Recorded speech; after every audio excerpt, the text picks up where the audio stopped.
The numbers don't add up, they never do. Paper trails that vanish like morning dew. Garbage in, garbage out, the cycle's loud. Drowning in the noise of this billing crowd. But there's a spark in the mess, a way out of the stress. From chaos to clarity we rise. No more wasting time on broken ties. Automation's the key, no doubt. Let's clean it up, no garbage out.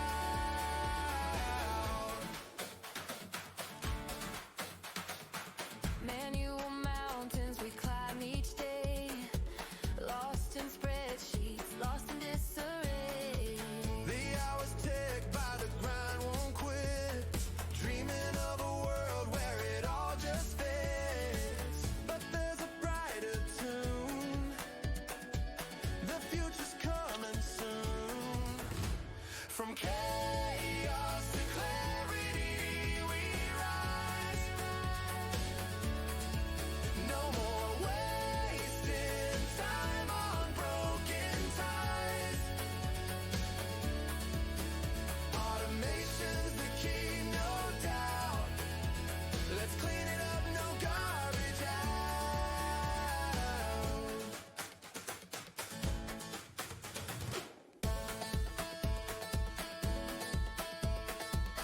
Hey, Paul, you here?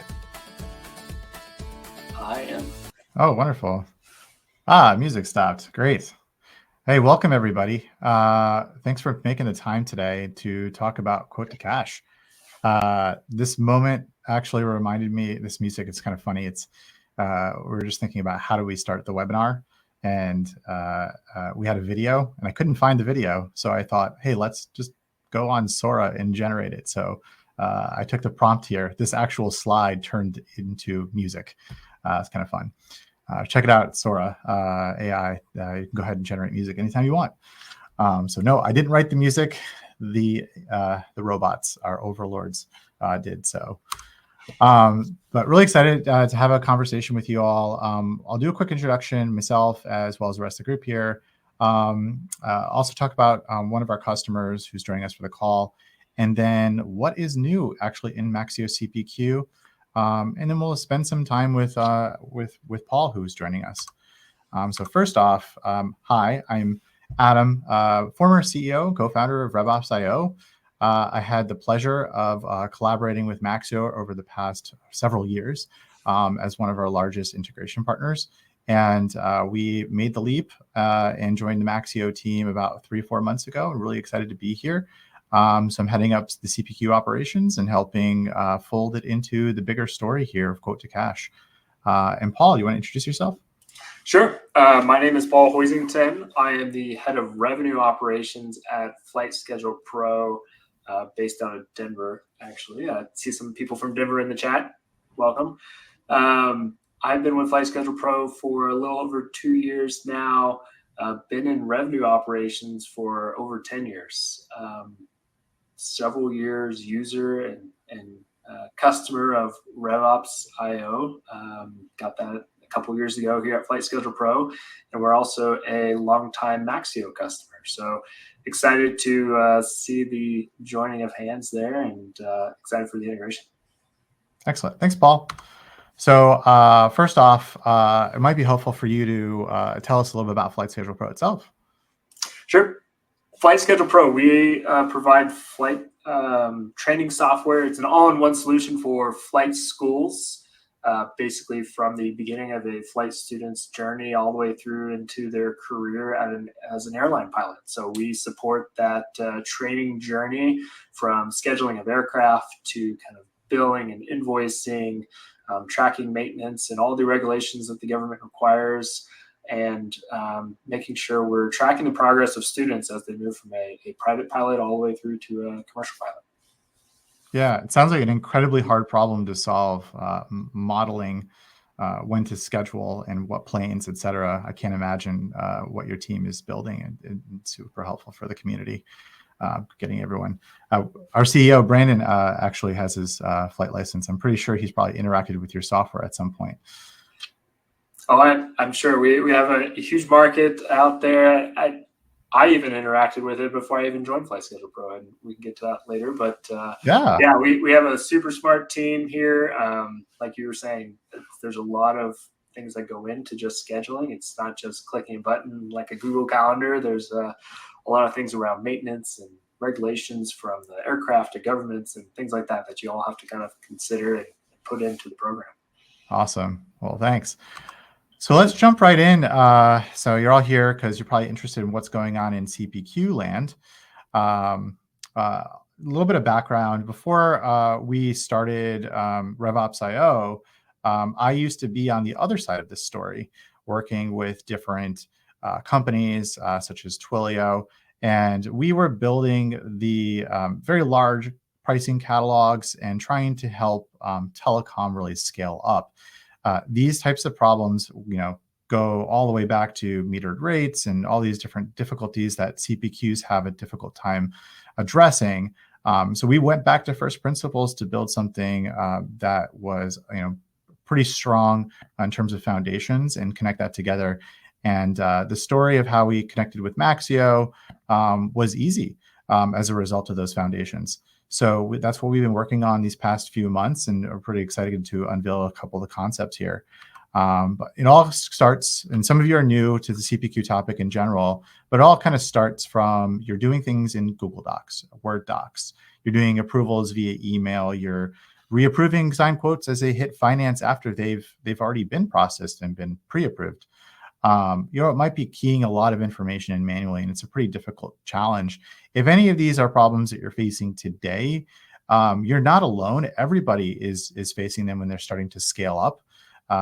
Whether they're different systems that you're already using to automate pieces of it, you might be using DocuSign or some e-signature services to help at least organize the documents in one place, like a CLM or a negotiation system for redlining and things like that.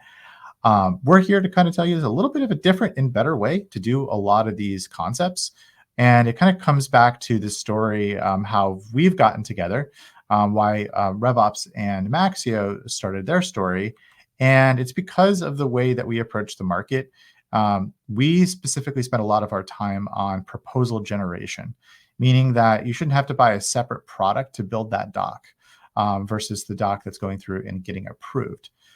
So a lot of the engine and data that you drive in your proposals are all connected together for all the different stories, from initial sales order being created all the way to the signature process. And all the way out the door to a subscription or an invoice in billing. So how that all connects together, imagine that your CPQ was perfect and you got your agreement signed. The data now is available to being able to process quickly the sales order. So that means that we can move it from quote into a sales order and collect payment and process it into a subscription contract, create customers, line items, invoices, etc. So it streamlines a lot of the workflow, and then we've taken a lot of the complexity as well out of the configuration of this. And so when we connect together with Maxio CPQ to Maxio Billing, you have a really strong data story where we can run validation for you in the process. And some of you might like slides. I don't. So I kind of want to get into this process of just showing you a quick demo of what it looks like. But just before I do, I just want to kind of mention that we do enrich a lot of data from the product catalog. And so that means that we can override pricing in your line items. So if somebody is negotiating CPQ, you don't have to update Maxio with new price points, et cetera. All that stuff is automated within the platform. We even have stories around renewals and expansions for the awareness around entitlements, quantities, and pricing tiers that help align from the CRM. So our integrations are pretty tightly coupled with HubSpot and Salesforce. So let's see it in action, and let's see. And I can quickly run through this from a HubSpot use case here. So what a lot of our customers do is they usually have a quote that's going to get created at time of negotiation with the customer. So they have an opportunity or they have a HubSpot deal open. And in the process, they might want to just start to form their first initial quote to get to deal desk quickly. So they can have this pre-approved and ready to go for the customer when they have time to negotiate pricing. Or if they want to do a deal like a one-call close, they have everything ready to go for the customer to sign and pay today. So I'm going to run through a couple of these different scenarios. The first one is the sign and pay. So when you click on that button, right directly in HubSpot itself, it opens up a window where you can select the template, and you can pick and choose any template depending on your use case. Maybe you have new business templates, expansions, renewals, or you want to like bifurcate based on other concepts. In this case, I'm just going to do a quick quote with Brian from u.com. And the thing I want to do with this one is I want to. Hey, Adam, sorry to interrupt. We're not seeing your screen share currently. Oh, I must have gotten kicked out there. Sorry about that. No worries. You did see my slides though, right? We did not. Oh, okay, gosh. Okay. That was full screen, so I didn't see anything. All right. Well, I apologize all. Well, who needs slides? So on the HubSpot side, let me go back to here from the very beginning here. So I have a HubSpot deal, and in the HubSpot deal, I'm going to go ahead and draft a new deal, and I'm going to pick a template. We have any one of these templates. It can be you might be able to organize your templates, bifurcate them, etc. I'm going to select the template, and this one's just going to be with Brian from u.com. I'm going to enable payments on this one and collect payments via credit card. It's going to be Enterprise Edition, a SKU here. Maybe I'll order 5 of these. Maybe I'll give it a 20% discount, so it'll flag for approval. And that means that all this information is ready to go and data available to the customer. So I'm going to submit this for approval, and asking for 20% from your customer. And this message makes its way to Deal Desk for processing.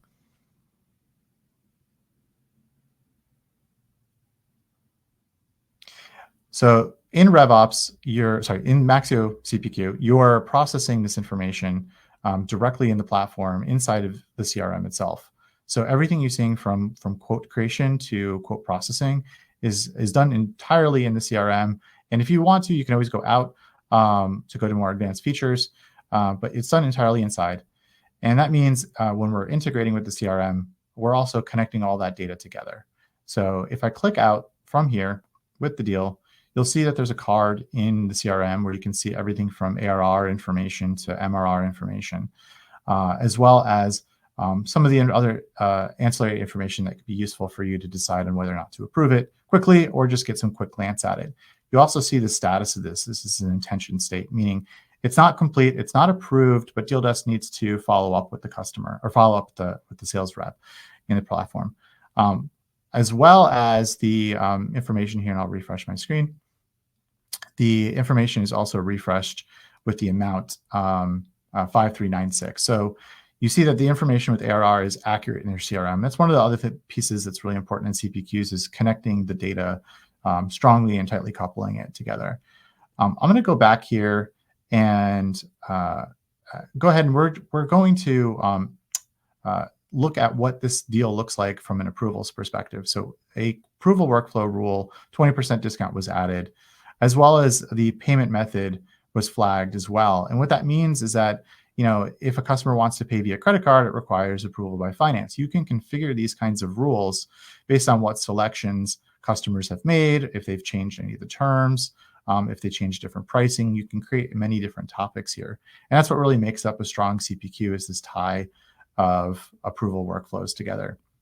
So without further ado, I'm going to go ahead and approve this quote so we can get it out for signature. I have a hammer here, which can just override everything. So if you want speed and you want to crush the deal quickly, you can click one single button to get approvals across all the board. And then I'm going to go ahead and share this deal and open up a different window. So I'm going to go in an incognito window here. I'm going to click share. I'm going to copy. You can share over email, by the way. You can add in a message and you can send to Brian and give a nice message, customize the subject, and this is the email that would be sent to them.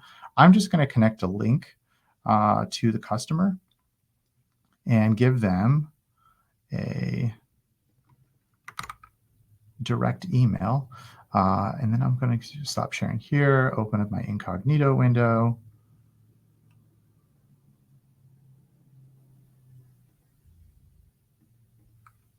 Great. And then Brian would be prompted to fill in an email address just to verify that this is his quote. If you're getting an email, sometimes you can, if you're getting an automated email, that they don't even have to log in. They just get a well-crafted, authenticated link. In this case, Brian sees that they're paying via credit card. This is the amount that they'd be paying is customized $396. They don't see the discount that was applied. It was I turned off reporting the discount, but you can turn on the discounts so you can share with the customer what they got. And I'm going to click. I'm going to go ahead and just sign this agreement and finish and pay. And so here it is. Brian McCann.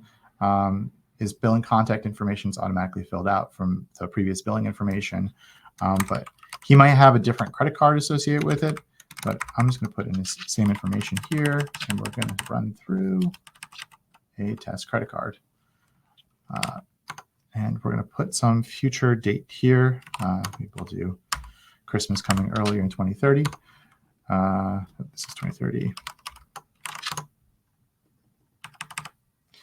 And we'll do something on Main Street, United States. And then just because this is my neighborhood, that's just what I remember off the top of my head, California. And now Brian's payment information has been completely saved here. And when Brian does this, clicking subscribe,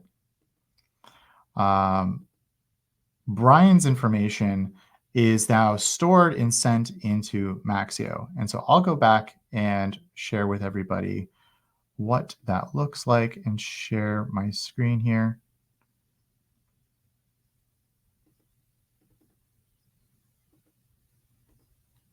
So on the new business opportunity that we had over here, it shows that the deal was successfully processed by Maxio, meaning all that payment information was automatically done in real time, attached to the Maxio order, and is now available directly in the platform. So you see here the new business, u.com information. All that information that we filled out is now available. There's no processing necessary. This is completely automatic within Maxio's platform. Let's go back one more time. And I want to show you kind of like, not everything works in a perfect world, but what happens when things break? And that's like the most important part of a CPQ is to handle the exceptions that do occur in the process and giving finance more control over the processing of that information. So I'm going to go ahead and clone this deal just to make it simple. We'll call this number 8. And I will show you what this looks like. I'm going to switch this over to euros just for the sake of the demo here. We'll put in 33 euros. And I'm going to remove these line items. I forgot to do that.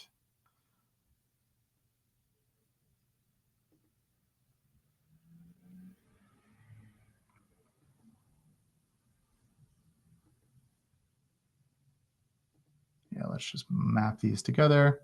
I'll remove these from the quote. Update deal amount. And we'll go back. I get to show you what life is really like when you're working with HubSpot. So I'm going to go ahead and select this new business, Europe. And in this template, it can import products. I'm just going to remove these products that are imported here so we don't have to worry about them and it will replace them. I'm going to do an AI-based agreement, base input tokens from, say, for example, Anthropic's pricing page. And they're doing $3 per millions of tokens. And they have a pricing tier. So for example, we do a 20% discount and we're ordering, 500 So 5 billion tokens here. And so we have this amount of information. $2.50 is what that pricing tier says. I can also add another SKU in a separate table, which are additional tokens. And I'm just going to go ahead and add that. You can customize the look and feel of these things. So for example, you might not want to show quantity or total price or any of this information. You just want to show the price per unit for additional usage. But if something's wrong with this agreement, maybe this wasn't configured correctly on the metered usage components, maybe there's a bad address information, or any of those cases come up, you don't know after the agreement's been signed if those things occur unless you have some sort of facility to check that information. And so I'm going to go ahead and just drive right through here and just mark this as signed, or we can skip and mark as signed. And in Maxio, you now see that there was an error. We weren't being able to process this. So what that means is that auto processing didn't work correctly and an exception occurred. So you can go into your sales order queue inside of Maxio and look at the most recent processed deals and see what has occurred and what has not. And so we can look here and you can see an existing deal here with the product information that's been created. And you can run through and try to process this information. And it will run through and be like, oh, there might have been an existing customer. Which one do you want? Do you want to create a new customer? And so forth. And so when you're processing this information, you can check it as you go and verify everything is pretty accurate in the process. So I'll stop there. Just wanted to kind of flag that there's like two ways to think about the problem. There's automating a lot of your quote to cash and streamlining a lot of your deals. And the second is around just trying to make sure that you can manage and approve and update information as you go. So you get strong data consistency between the quote to order processing. And these, by the way, these were some of the slides that I missed here around some of the problems here. So a lot of these areas are taken care of. You're automatically creating quotes and covering Google Docs, approving directly through the platform. You don't have to reapprove anything. Everything can be just from a processing standpoint, an order processing queue that you're managing. And of course, you're not keying in anything manually anymore. So a lot of these problems are taken care of with the platform. So I'll stop there. And before if you guys have questions, feel free to ask them in the public channel.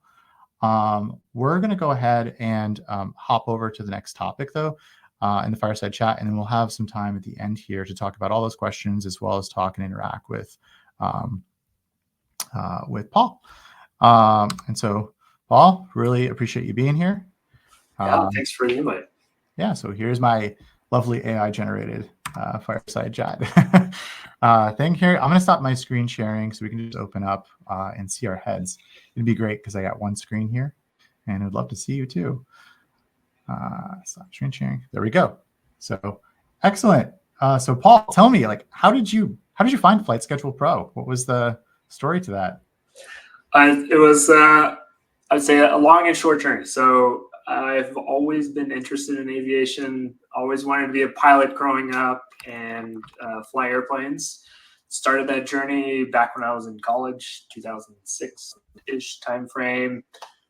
Started doing about first 10 hours of your typically 40 to 60 hours of flight training and loved it.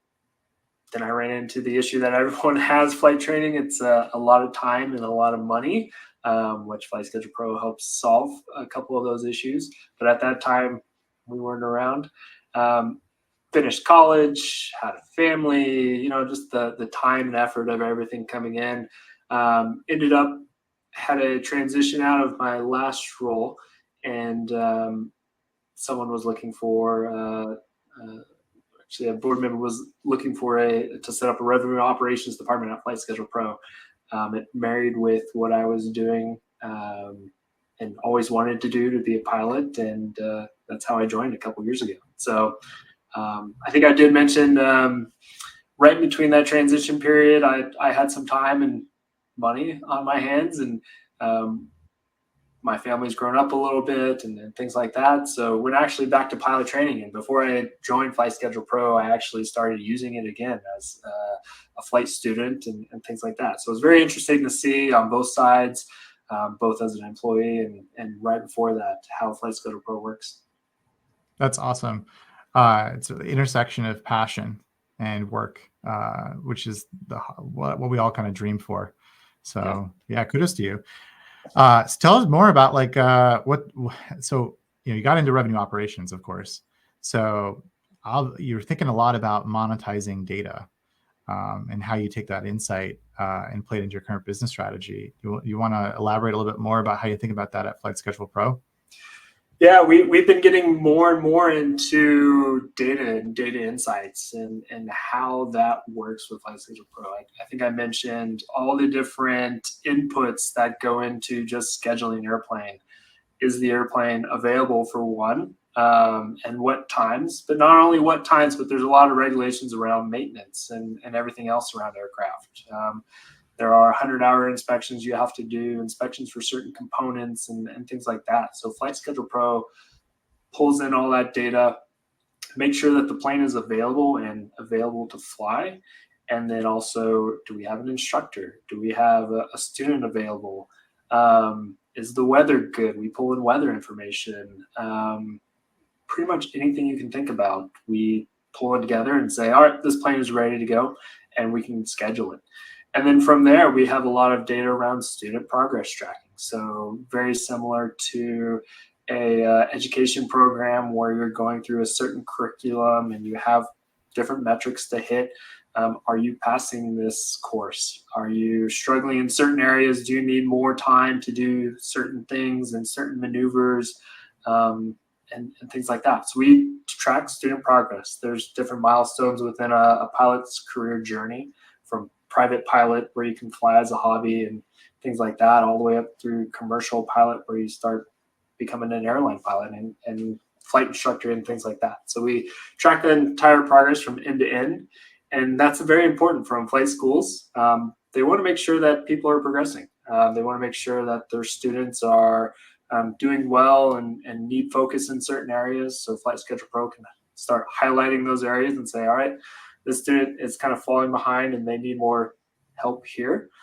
All the way through student loan providers that will want to see this progress also, where they're giving a lot of money to student pilots to start flying and becoming a career pilot, and they want to make sure that they're tracking along and things like that. So yeah, lots and lots of data, even more so to come here in the near future. Well, that's incredible. The amount of data, I'm sure, is from data sources. It makes it complicated. Any infrastructure that you guys are investing in to make this possible and easier for your team? Yeah, the main data infrastructure we're investing in is a data warehouse, both externally facing and internally facing data. I use it a lot as a RevOps professional. Internal data, we have a lot of teams from sales to partnerships to customer success that needs to see data in order to either help sell or help track usage or anything else, all the way to the customer facing data. A lot of those data insights that I was talking about earlier, aircraft efficiency, student progress tracking, things like that, we run through our data warehouse and present that out to our customers and partners. Awesome. I'm going to change gears here on the next question because it's related to what we were just talking about before, which is CPQ. I think we briefly chatted about this. This actually came up in one of the offsites from another RevOps manager that I was talking to, talking about some deployments of CPQ in past. So your thoughts, your honest thoughts. Can you be fired for a bad CPQ deployment? I would say yes.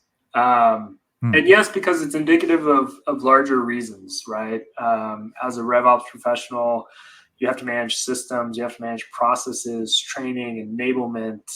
It's across the board. And so I would say yes, because it probably indicates that maybe you need to have a more experienced kind of RevOps person leading the CPQ charge. And I view CPQ as a very, very important tool to use across pretty much the whole company. We use it for sales. We use it for our customer success teams. We use it for our partnership teams. And so I think it's very important. And it should be very polished, and it should be very well thought out and put together, because it is a customer facing tool. Awesome. So from that perspective, you mentioned more senior, but what if somebody isn't more senior, but they were assigned that project? How like, what advice can you give them so that they can get this right?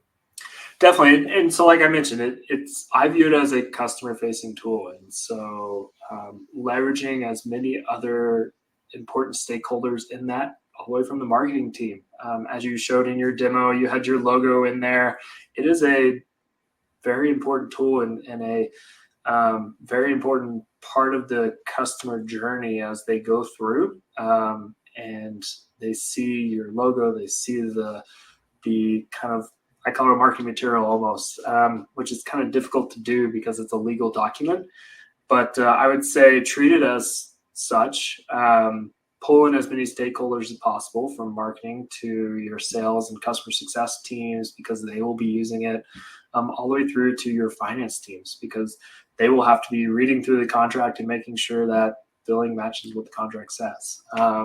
So as a junior person coming in, definitely leverage as many internal stakeholders and people as possible to get it right.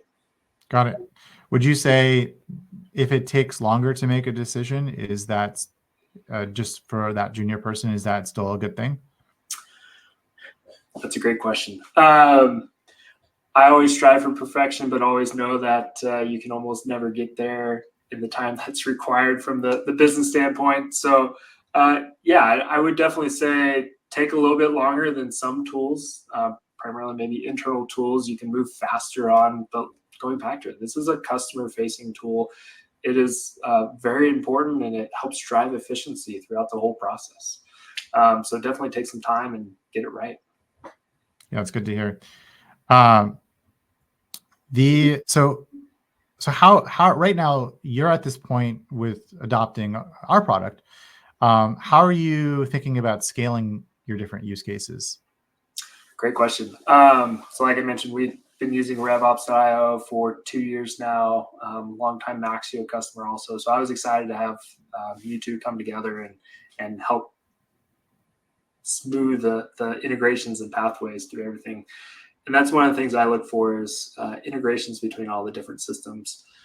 How I expect it to scale is Flight Schedule Pro almost has 2 different markets. We have a very large flight school market that I treat as a very B2B enterprise type motion. They go through redlining, they go through contracts, a longer approval process and deal cycle. Whereas we also have this kind of flight club and smaller flight school market where it's almost click to pay. So I'm very excited about the payments click-through process, and it also helps support our enterprise process. So I'm utilizing templates and workflows and approvals to help manage these almost 2 different work streams. And it's making me kind of more of a larger team for RevOps than I could have had without you guys. That's excellent to hear. So when you're thinking about the sales and success teams, what feedback do you generally get, and like how do you interact with them? Yeah, one of the things I've noticed in my time as RevOps is if I don't hear anything, it's usually good news. Typically people are louder to complain. And one thing I have not heard much about is RevOps, which is I'm taking great. And what I do hear back is it's easy to use. I love this over what I was using before. It's simple. I like being able to do everything myself. And so that is actually one really good thing that I hear back from our sales and CS team, that it's straightforward. I typically set aside about an hour during new hire orientation for sales and training enablement, whereas typically before with other tools, I would have to spend days on. So I like the simplicity. That's awesome. Yeah, it's actually kind of when we first started the company, our first hire was a product designer. It wasn't a software engineer. Yeah. And so that's actually been, there was something somebody said to me early on in the journey that said the biggest secret to CPQ is only one person in the company actually uses the product. And so thinking about evaluating products and stuff, we're like, ooh, how can we undo that? How can we unwind that? How can we empower everybody? So it's great to hear that thesis is in the real world and executing that way. So super exciting. I always love to hear that feedback. So maybe on the other side of this is like, what features are most critical to your team to be successful today? Like, what do you see as the main value? Yeah, the main value, I think two things. One, the flexibility in CPQ, the ability, going back to that enterprise work stream, enterprise customers are almost never the same. They always try to request kind of customized things and pricing and everything else. So having that flexibility to change all that is huge for me. And to change it within a certain boundary where I can either auto approve certain changes, which really helps out with the deal cycle and deal desk workload, or having the ability to have rules set up to say, oh, this changed. Someone needs to go look at it and someone needs to approve it. I love that. And then going back to it, integrations, you showed it, and we're a HubSpot customer also. So you showed how easy it is for a sales rep to live in HubSpot, and that's where they know, and that's where they always go to. Create a contract and do 99% of everything that they need within HubSpot. And then it automatically pulls in all the information. It pushes back the products and everything else back to HubSpot, which I use a lot. And then it connects with Maxio now and pushes to our accounting and finance team. Awesome. We love Salesforce too.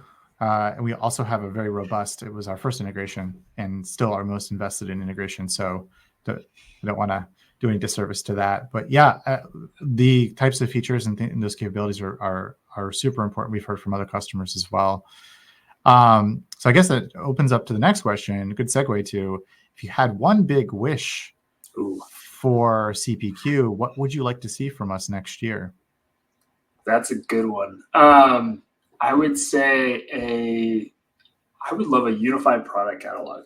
I would love to create a product in Maxio, have that show up in CPQ, have that show up in HubSpot, all connected, and the flexibility to use that however I need with our two different work streams. So either an SMB customer who wants to get billed monthly with a year-long contract, all the way to an enterprise customer who maybe needs quarterly or biannual invoicing with a 36 to 48 month-long contract. So having that kind of unified product across all my different systems would, one, save me a lot of time, and then also help support all our different needs and work streams. That's the holy grail. So I can neither confirm nor deny that is something we'll be thinking about. Perfect. But yeah, that's super important. Yeah, pricing as a source of truth across the board. I'm super supportive of that. That's the way. Very cool. Well, is there anything that you want to add before we wrap up here, Paul, and open up to questions? No, let's open up to questions. Always excited to hear what people ask. Great. Yeah, feel free to drop them in the public channel if you have them. I'm going to start from the top here. And so Jasmine, you're asking, Maxio billing was mentioned. Would we need to procure billing in order to use CPQ? We have Maxio Core, previously SaaS Optics. The products are independent. You can choose to adopt one in one order than the other. As mentioned before, like it's just a question of what is the priority in your company. So if financial operations and streamlining them because you have a lot of volume today, Maxio billing could be super helpful. If you have a lot more negotiation in your quotes and contracts, then starting with CPQ is a good start. But the journey to as a better together is to bring both products and integrate them together, which can be done always separately as an add-on. And actually in Paul's team, you were doing this putting the two systems together is just an initiative. So that's Yeah, fun. we had RevOps for a long time. I think we had advanced billing first, and then moving into SaaS optics, and now core. So trying to keep all the names straight in my head. The next question is, how does a rule like payment via credit card integrate with the limits established in Maxio via e-invoicing? Again, this might be a difference between billings and SaaS optics. The rules engine that's inside of RevOps, or rather Maxio CPQ now, is a completely independent approval workflows engine. So it's thinking about the pre-sales motion. So like what is the terms on a contract versus what are the quotes on what are the SKUs on the contract, et cetera. You can build approval workflows that are based on your own interpretation of how you want Deal Desk to operate. So that's up to you on how you want to drive that initiative. Share. Is this integrated with the Maxio billing or Maxio platform? The integration that we were showing and demoing, where we moved over to show the tab with RevOps in the Maxio portal, that's where the integration, the heart of the integration is. So that's native support, native connection over to the data in the CPQ. So information is flowing bidirectionally. So that means is you can see a card that exists inside of your deal inside of the CPQ that's connecting the same data together. So you can get a live view and click and navigate back between different apps. I mean, maybe another way to solve this is like, does it work with advanced billing and SaaS optics? Yes. It does not care whether or not that it's going to go to a contract object or a subscription object. So for Maxio core use cases, this works perfect. And actually, there's a lot of things that you can do with Maxio core that are very advanced, like schedule SKUs and things like that, that are super powerful alongside of our CPQ. Derek says, does this flow to AB first and then core or core only? I think kind of answered that before. It could even split. So if you have one deal that has professional services on it and a subscription on it, it will split between core and AB. So you get the value of both back onto the customer object. And as Maxio platform keeps growing, keeps innovating, you're going to see a lot more of that connective tissue working together with the different systems we're interoperating that way. So the data just works. John asks, how would these capabilities help with a reselling partner between us and the customer? That is a great question and a great use case. Something we've thought a lot about. So in RevOps, we have something called business profiles. So for example, if you want to set up multiple letterheads and you want to bring a partner into the platform and you want to just have the partner see their own deals, you can run approvals with partners, get approvals done, have their own letterhead, and you can approve the pricing and negotiations with it. It's a use case that we've seen with some of our customers. And it just works. And then if you have any questions about that, please follow up with our sales team. We're happy to run through some of those things. Jasmine asks, does this work with renewals? Meaning, can it automatically generate renewal quotes for us to process and send to customers, even if that's only through the CRM like HubSpot? This is a huge limitation for us, and one that isn't exactly being met with the current integration with HubSpot. So short answer, yes. Long answer is a question of what is your ideal workflow? HubSpot today doesn't let you automatically create those line items through some sort of workflow automation like Salesforce can give you that capability. But if you use RevOps to create your renewal agreements, and Paul, you're probably doing something similar to this, yep, which is you can have like pre-configured templates with those SKUs that are ready to go. And if you want to make some slight changes to the data that's on that contract as you're loading it from the current deal or previous renewal information, it can pull it in and map it and do the right thing. So that's something that you can like work with our onboarding team when you get started to set up a configuration on. But if you want to dive deeper with that, like we can go into separate topics. I just don't have time on this call to go into that subject. It's so deep and so fun. Cher asks, when subscriptions are not not for full months. Does your system support that in a way that aligns with Maxio platform? Would be nice to have day rates that align in what we invoice and what revenue recognition amounts are without having to manually fix the rev rec. Different systems, different calculation algorithms when subscriptions are not for full months. And end of month start dates, what's the end date? And it goes on here. I think you're kind of asking about, like, can you change coterminous values and try to do a little bit different calculation for pricing? There's some things that you can do, and there's some things that are difficult. Like, for example, Maxio has a deterministic concept around how it does calculations around coterming. I can't remember off the top of my head. This is the geekiest part about it. But we have some documentation on our website that describes the specific coterming algorithm and how it works with days and calendars and calendar months and leap years and all that other stuff. That would be a good resource to look at and to evaluate whether or not it will solve for your use case. And the second piece, which is if you want to do something very, very tightly specific to some inputs and you want some dynamic pricing, on our enterprise offering, we have formulaic pricing capability. So you can code in a formula for a price. And when the CPQ determines what the price is from the formula, out comes a customized price, and then it just maps directly into Maxio's billing and just overrides whatever the standard pricing model is. So we can do that within CPQ. It's super powerful. A lot of our customers do use formulas. It is another one of our very geeky Opsy type of features that are very exciting to work on, and our support team's happy to help you think through some of those use cases. Let me see, do we have any other questions here? I see Melanie, can you do expansion deals that then update a current subscription in Maxio? Yes. So for the short answer here is we can create an order within expansions, and that information can make its way into Maxio, and then you can manually update that from Maxio's order processing queue. And so that's really a great next step. We're going to be investing in a lot of product areas for expansions and doing some more connective tissue.